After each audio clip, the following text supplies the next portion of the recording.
नमस्कार दोस्तों, स्वागत है आप सभी का क्लियर सीजीपीएससी के इस यूट्यूब चैनल पर जिसका नाम है सीजीपीएससी नॉलेज हब। दोस्तों, हम जो है हमेशा ध्यान देते हैं जीएस के सब्जेक्ट पर, ज़्यादातर बड़े बड़े सब्जेक्ट पर, मैथ्स जैसे है या अभी जैसे सुपरवाइज़र चल रहा है तो सुपरवाइज़र वाले लोग ज़्यादातर भाग एक पे ही ध्यान देते हैं। सीजीपीएससी है तो भी लोग ज़्यादातर जीएस पे ही ध्यान देते हैं। लेकिन हमारा जो सेकेंड पोर्शन होता है, जो लैंग्वेज से प्रश्न आते हैं, ऐसे क्वेश्चन पूछे जाते हैं जो सामान्यतः हमसे बन सकते हैं पर हम लोग जो है उन पर ध्यान नहीं देते। तो आज हम ऐसे ही टॉपिक के बारे में चर्चा करेंगे जो है क्रिया। हर एक एग्जाम में, चाहे व्यापम का हो, सीजीपीएससी का हो, कोई सा भी हो, चाहे आप सुपरवाइजर दे रहे हो, स्टेट सर्विस एग्जाम दे रहे हो या फिर आप जो है सेंट्रल गवर्नमेंट के भी एग्जाम दे रहे हो, वहां पर भी आपको हिंदी में क्रिया का जो टॉपिक है वो जरूर मिलेगा। तो इस पर ही हम आज का वीडियो लेकर आए हैं। पूरा आसानी से समझ जाने वाली जो चीजें हैं वो पूरा हम लोग पढ़ेंगे। तो वीडियो अंत तक आप सभी को जरूर देखना है। अगर आप नए होंगे तो चैनल को सब्सक्राइब जरूर करिएगा और वीडियो को लाइक कर दीजिएगा। आगे चल के आप बताइएगा जरूर कि आपको वीडियो कैसी लगी। चलिए, क्रिया की बात करें तो क्रिया मीन्स क्या है? किसी भी कार्य का होना। एक सिंपल सी भाषा में समझे तो क्रिया मीन्स क्या है? किसी भी कार्य का होना, यही होता है क्रिया। अगर क्रिया की परिभाषा में अगर देखेंगे आप तो जिस शब्द से किसी काम का करना या होना समझा जाए उसे हम क्या कहेंगे? क्रिया कहेंगे। तो ध्यान रखिएगा इस चीज को। जैसे आपका सुने होंगे पढ़ना, खाना, पीना, जाना, नहाना, आना, ये सभी क्या है? एक प्रकार की क्रिया है। जिस प्रकार इसमें क्रिया होती है तो क्रिया को करने वाला भी तो कोई होगा।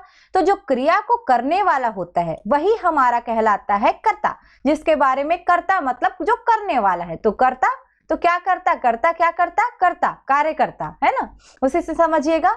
जैसे आप उदाहरण में देखिए, अली पुस्तक पढ़ रहा है। ये मेरा फेवरेट एग्जाम्पल है क्योंकि ऐसा आप पुस्तक पढ़ रहा है, राजा पुस्तक पढ़ रहा है, रानी पुस्तक पढ़ रही है, सीता पुस्तक पढ़ रही है, ऐसे वाले एग्जाम्पल से लोग जल्दी समझते हैं।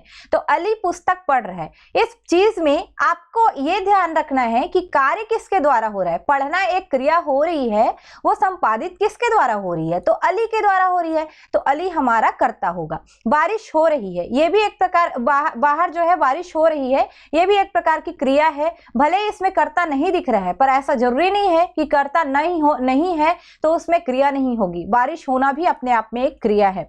बाजार में बम फटा क्या है? अपने आप में क्रिया है। याद रखिएगा, क्रिया का मूल रूप जो कि कहलाता है धातु।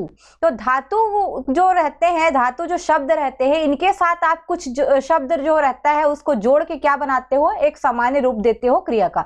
जैसे समझिए, आपने स्कूल लाइफ में पढ़ा होगा, संस्कृत में पढ़ा होगा, पठ धातु, है ना, बोल धातु, वाद धातु, गा धातु, जिससे आप धातु रूप बनाते थे। वही पठती, पठता, पठंती वाला मुझे उतना याद नहीं है, पर ऐसा एक धातु पढ़ते थे। तो ये धातु क्या होती है? यही होती है क्रिया का मूल रूप। जो भी कार्य है उसका मूल रूप ही कहलाता है धातु। याद रखिएगा, क्वेश्चन पूछा जाता है, आपको कोई भी एग्जाम में ऐसा दिया रहेगा, 4 ऑप्शन में दे दिया रहेगा, धातु क्या है? तो क्रिया का मूल रूप, संज्ञा का मूल रूप, सर्वनाम का मूल रूप, इस तरीके से। तो वहां पे आपको पहचानना है क्रिया का मूल रूप होता है। जैसे धातु रूप जैसे देखोगे आप तो बोल, पठ, घूम, लिख, गा, हंस, देख, ये सभी क्या कहलाते हैं? धातु। इन्हीं धातु पर आप जब ना जोड़ देते हो सामान्य रूप में, सामान्यतः ऐसा ना जोड़ने से ही बन जाता है, तो यही कहलाता है आपका क्रिया। तो ध्यान रखिएगा, जैसे नाम धातु भी कभी कभी बोल देते हैं हम इसको, बोलना, पढ़ना, घूमना, लिखना, हंसना, देखना, यही हो जाता है आपका क्रिया। तो ध्यान रखिएगा, जब वो मूल रूप में है तो धातु रूप रहता है, जब आप उसमें कुछ जोड़ के बना देते हो तो वही बन जाता है क्रिया। इसके अलावा मूल धातु में याद रखिएगा, मूल जो धातु रूप है उसी पे ना जोड़ने से आपको क्रिया का सामान्य रूप प्राप्त होगा। ये चीजें जो है हमने डिस्कस कर लिया था। चलिए, क्रिया के जो है अलग अलग प्रकार होते हैं। आजकल तो पूछा भी जाता है, रचना के आधार पे कितने प्रकार के होते हैं, उत्पत्ति के आधार पे कितने होते हैं, कैसे, मतलब अलग अलग प्रकार के बनावट के आधार पर सब चीजों में आजकल ऐसे क्वेश्चन आने लग गए हैं। तो चलिए क्रिया में समझते हैं कि जो रचना होती है उसके आधार पर कितने प्रकार के होते हैं।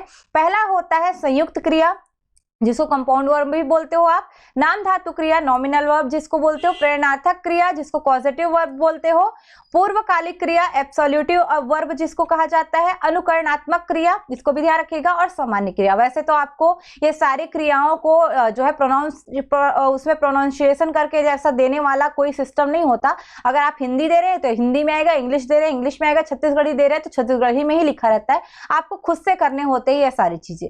तो ये 6 प्रकार के होते हैं रचना के आधार पे संयुक्त, नाम धातु, प्रेरणार्थक, पूर्वकालिक, अनुकरणात्मक और सामान्य क्रिया, ये 6 प्रकार को आप ले सकते हो। अगर आपको 6 नहीं दिख रहा है ऑप्शन में, 4-5 दिख रहा है, तो आप इन चारों को भी ले सकते हो जो ऊपर के हैं, क्योंकि ये मेन रहते हैं, बाकियों को भी माना जाता है। उसके अलावा कर्म की दृष्टि से अगर देखोगे तो 2 भेद होते हैं, पर एक तीसरा भेद भी हम लोग मान लेते हैं द्विकर्मक को। जैसे पहला एक सकर्मक होता है, दूसरा अकर्मक। कभी कभी हम 3 भेद लेकर जो द्विकर्मक है उसको भी ले लेते हैं, तो इसको भी ध्यान रखिएगा। पर मूलतः कर्म की दृष्टि से 2 ही होते हैं, या तो सकर्मक होगा या अकर्मक होगा, या कर्म के साथ होगा या कर्म के बिना होगा। पर कभी कभी 2 कर्म दिखते हैं तो हम द्विकर्मक ले लेते हैं, पर वो सकर्मक के ही प्रकार होते हैं, एक कर्मक और द्विकर्मक, तो उसमें कंफ्यूजन नहीं होना है। चलिए शुरू करते हैं। संयुक्त क्रिया, 2 या 2 से अधिक क्रियाएं जब आपस में मिलकर किसी एक पूर्ण क्रिया का बोध कराती हैं तो यही कहलाती है संयुक्त क्रिया। इसको ध्यान, जैसे बच्चा विद्यालय से लौट आया, ये लिया है बच्चा विद्यालय से लौट आया, ये दो लौटना भी अलग है और विद्यालय से लौट आया बोल रहे हैं। मतलब यहाँ पे देखिए, बच्चा विद्यालय से लौट आया में लौटना और आना, ये 2 प्रकार की क्रिया दिख रही है आपको। तो 2 या 2 से अधिक क्रियाएं जब आपको ऐसा जुड़ के आए तब क्या बनती है, वो एक पूर्ण क्रिया बनती है, तो संयुक्त क्रिया कहलाते हैं। देखिए, लौटना भी एक क्रिया है, आना भी एक क्रिया है। इसी प्रकार किशोर रोने लगा, रोना और लगना दोनों क्रिया है। वह घर पहुंच गया, गया जो है यानी कि जाना और पहुंचना दोनों क्या होता है, एक प्रकार से दोनों अलग अलग क्रियाएं होती, आपस में मिलकर एक पूर्ण क्रिया का बोध करा रही हैं। संयुक्त क्रिया में जो पहली क्रिया होती है वो कहलाती है हमारा मुख्य क्रिया, और दूसरी क्रिया होती है रंजक क्रिया। इसको ध्यान रखिएगा, रंजक क्रिया मुख्यतः जो है क्रिया के साथ जुड़कर अर्थ में विशेषता लाती है।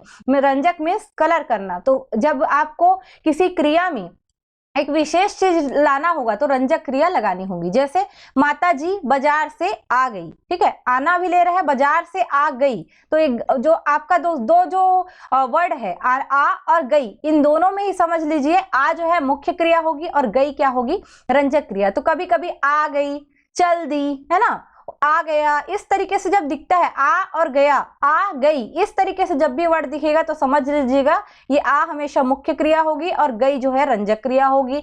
मतलब एक साथ जब 2 क्रिया दिखेंगे, पीछे साइड आपको देखना है जो वाक्य रहेगा उसमें ऐसा दिख रहा है क्या, मुख्य क्रिया और रंजक क्रिया। पर आपको ये याद रखना है, जब भी आपको ऐसा दिखेगा आप संयुक्त क्रिया में ले सकते हो। 2 क्रियाएं मिलकर संयुक्त क्रिया आना का अर्थ जो है दर्शा रही है। आ गई मीन्स वो आ चुकी है, तो आना का अर्थ दर्शा रही है। उसके अलावा जो है अर्थ के अनुसार जो संयुक्त क्रिया रहते हैं उनके भी 11 भेद होते हैं। तो ये पूछ सकता है संयुक्त क्रिया के कितने भेद हैं, तो 11 भेद हैं, अलग अलग देख लीजिए।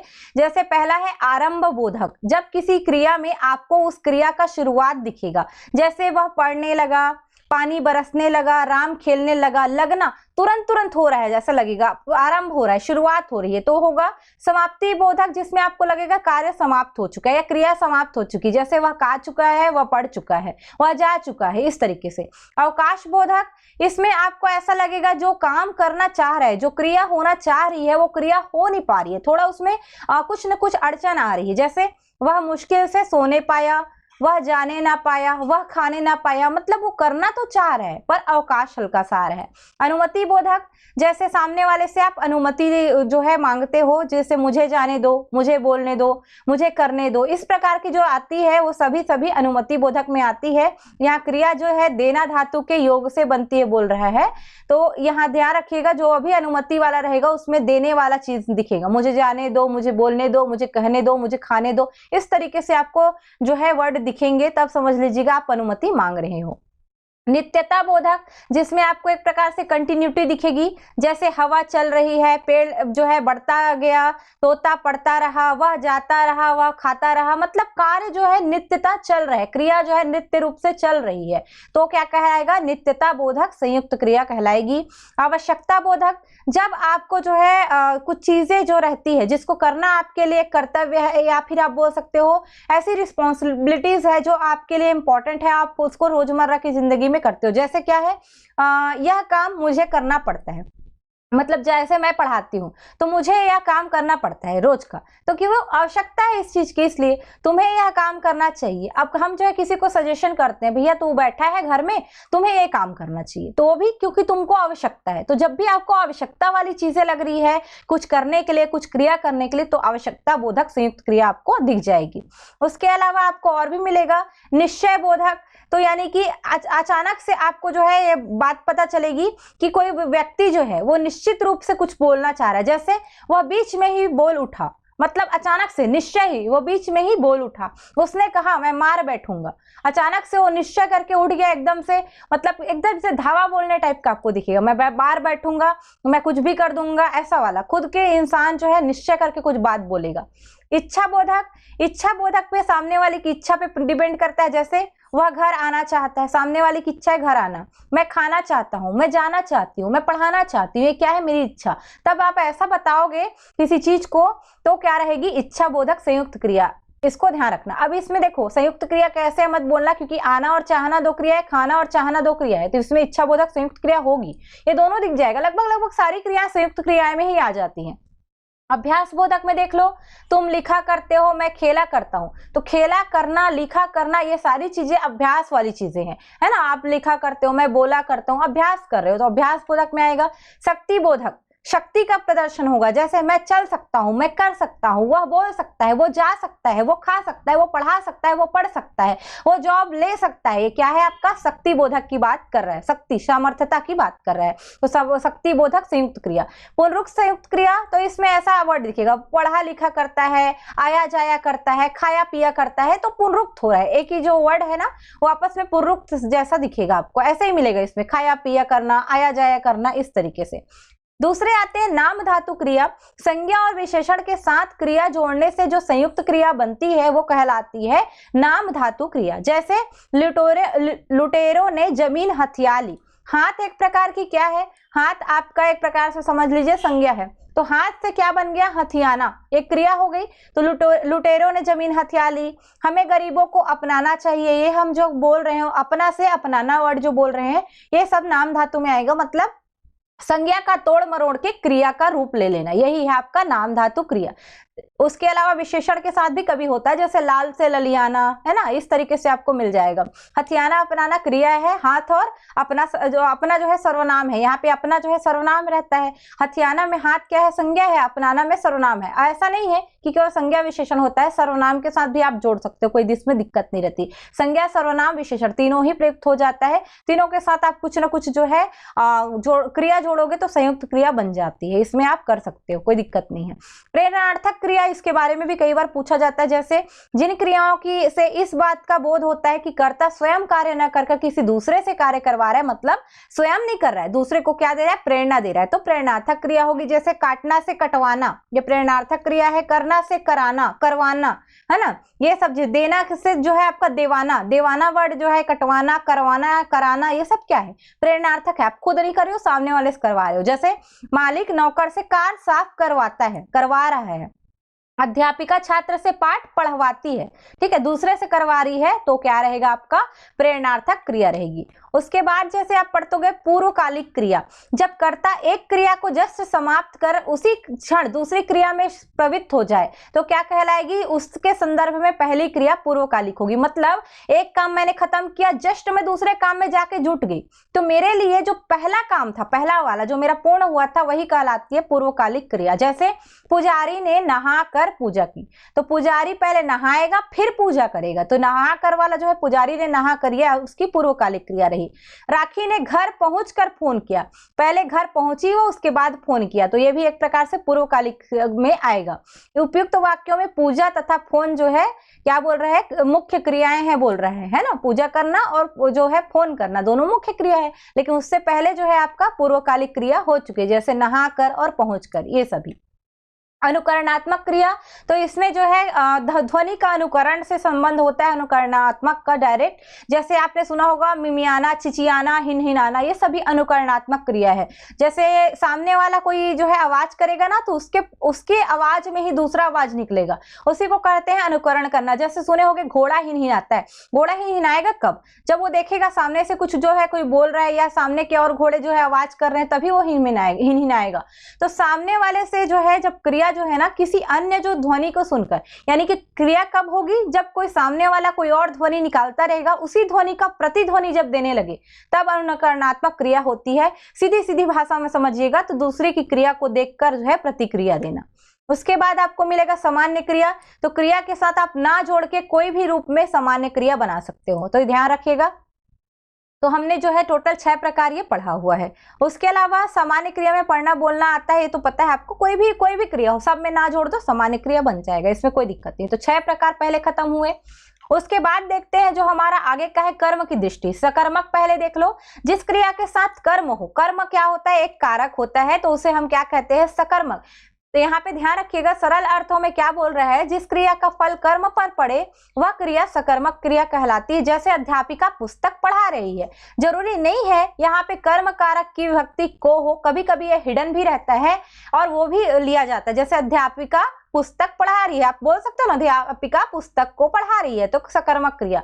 माली ने पानी से पौधों को सींचा, माली ने पानी से पौधों को सींचा, तो किसको सींच रहा है, पौधों को सींच रहा है, फल पड़ रहा है ना कर्म पर, तो ये सारी सकर्मक क्रियाएं होती है। क्रिया के साथ क्या, किसे, किसको लगाकर प्रश्न करने से भी आपको अगर उचित उत्तर मिलता है तो सकर्मक क्रिया है। जैसे अध्यापिका क्या पढ़ा रही है, पुस्तक पढ़ा रही है, अध्यापिका जो है किसको पढ़ा रही है, पुस्तक को पढ़ा रही है। ऐसे ही अलग अलग तरीके से आप बोल सकते हो। माली ने पानी से क्या सींचा, पौधों को सींचा, किसको सींचा, पौधों को सींचा। ऐसा आपको प्रश्न मिलकर उत्तर मिल जाएगा। अगर आपको क्या, किसे और किसको लगा के उत्तर मिल रहा है प्रश्न करने से, तो वो हमेशा सकर्मक क्रिया। लगभग आप ये ट्रिक तुक्का मार सकते हो। सकर्मक क्रिया भी 2 प्रकार के होते हैं। एक कर्मक, जब एक ही कर्म दिखता है, जैसे श्याम फिल्म देख रहा था, है ना, नौकरानी झाड़ू लगा रही थी। द्विकर्मक में 2 कर्म दिखेगा। जैसे एक है मालिक नौकर को पैसे देता है, वैसे तो पैसा दे रहा है, तो ये एक कर्म हो गया मुख्य कर्म। गौण कर्म में नौकर को पैसे दे रहा है, तो उसमें दोनों क्रिया के लिए द्विकर्मक इसको लेता है। मालिक नौकर को पैसे देता है ना, मालिक जो है पैसे देता है भी बोलता तो भी मिल जाता, मालिक नौकर को देता है बोल देता तो भी बन जाता, कुछ तो दे ही रहा है। तो ये जो पैसे देना और नौकर को देना, ये दोनों में के कारण ही इसको द्विकर्मक पे उदाहरण में लेता है। आप चेक कर सकते हैं, ये एग्जाम्पल द्विकर्मक में ही आएगा। उसके अलावा अकर्मक क्रिया, जब कर्म ही ना हो, अकर्मक अर्थात कर्म रहित या कर्म के बिना हो तो अकर्मक क्रिया होगी। और इसके साथ ना तो कर्म लगा रहेगा, ना ही मिलेगा, और ना ही फल जो है कर्म पर पड़ेगा, बल्कि इस क्रिया का पूरा फल कर्ता पर ही उल्टा पड़ जाएगा, तो क्या कहलाएगा, अकर्मक क्रिया। मतलब कर्म रहित, सीधा कर्ता पे ही फल पड़ेगा जो भी क्रिया होगी। जैसे श्याम सोता है, किस पर फर्क पड़ रहा है, श्याम पर पड़ रहा है। पक्षी उड़ रहे हैं, पक्षी पर पड़ रहे हैं। उसके अलावा बच्चा रो रहा है, बच्चे पर ही पड़ रहा है, कुछ और नहीं हो रही है। जैसे एक एग्जांपल देखियोगे, पक्षी आकाश में उड़ रहा है, ये हमेशा आता है ना, पक्षी आकाश में उड़ रहा है, बार बार पूछता है, ये अकर्मक क्रिया का ही है। ये पक्षी आकाश में उड़ रहे हैं, कुछ भी ले लो, जो भी लेना है, अकर्मक क्रिया ही है, क्योंकि आकाश में ये अधिकरण कारक होता है, ना कि कर्म कारक। और हमेशा इसको पूछता है, कई लोग गलत करते हैं। तो ये एक प्रकार ध्यान रखिएगा, कभी भी आपको कर्म नहीं दिखेगा, हमेशा जो भी क्रिया होगी पूरा फल किस पे पड़ेगा, जो करता है उसी पर पड़ेगा। तो ये किस में आएगा, अकर्मक में आता है। तो इसमें कोई कर्म नहीं है, तो क्रिया के साथ आप क्या, किसको, इस तरीके से प्रश्न जो है नहीं कर सकते। क्या, किसको, किसे, इस प्रकार का आप जो है प्रश्न करोगे तो कोई उत्तर नहीं मिलेगा, तो इसका मतलब आपका वो अकर्मक क्रियाएं हैं। कुछ अकर्मक क्रियाएं जो है ऐसी रहती है जिसमें तैरना, कूदना, सोना, ठहरना, उछलना, उड़ना, ये सभी चीजें रहती है ना, इसमें अकर्मक क्रिया ही दिखने को मिलेगी। जब भी आपको ऐसे वर्ड दिखे कहीं पे, तैरना, कूदना, सोना, ठहरना, उछलना, तो समझ लीजिएगा वहां पे अकर्मक क्रिया ही दिखेगी। उसके अलावा मरना, जीना, बरसना, रोना, चमकना में भी आ जाता है। ये सारे वर्ड ना ध्यान रख लेना, तुक्का मारने काम आएगा, ये सारे को याद करके कि यहाँ जहाँ पे भी दिखेगा वो लगभग अकर्मक क्रियाएं ही होती है। तो हम लोग क्रिया को थोड़ा शॉर्ट में जो है पढ़ने का प्रयास किए हैं, क्योंकि अभी पेपर है तो इतना लेंदी हम लोग नहीं पढ़ सकते, वरना एक एक चीजों को डिस्कस करके पढ़ते है ना, क्लास में जैसा पढ़ते हैं। तो बिल्कुल आप लोगों के लिए मैंने वीडियो बनाया है, अगर देख रहे होंगे तो बिल्कुल जो है आप शेयर कर दीजिएगा, लाइक कर दीजिएगा, और अगर नए होंगे तो सब्सक्राइब जरूर करिएगा। चलिए अभी के लिए विदा लेते हैं, धन्यवाद। जय जोहार, जय छत्तीसगढ़।